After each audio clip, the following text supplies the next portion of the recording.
హైదరాబాద్ అగ్ని ప్రమాదంలో దెబ్బతిన్న డెక్కన్ మాల్ కూల్చివేత పనులు మరింత ఆలస్యమవుతున్నాయి.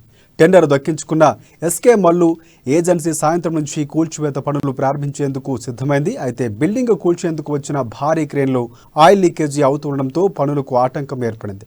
ఆ క్రేన్ స్థానంలో ఏజెన్సీ మరో మిషన్ తెప్పిస్తోంది. దీంతో పాటు హై రీచ్ భూమి వెహికల్ కూడా సైతం తెప్పిస్తున్నట్టు తెలుస్తోంది. అయితే మిల్లర్ల రాక ఆలస్యం అవుతుండడంతో సాయంత్రం కూడా పనులు స్టార్ట్ కావడం కష్టమేనంటూ ఏజెన్సీ అధికారులు చెబుతున్నారు.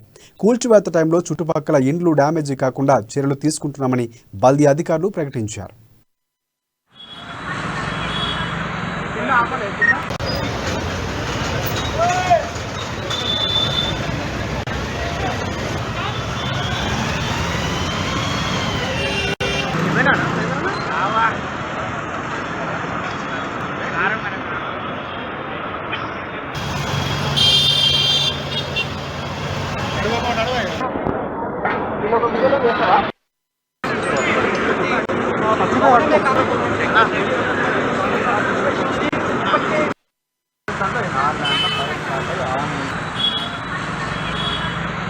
ఆపలేదు.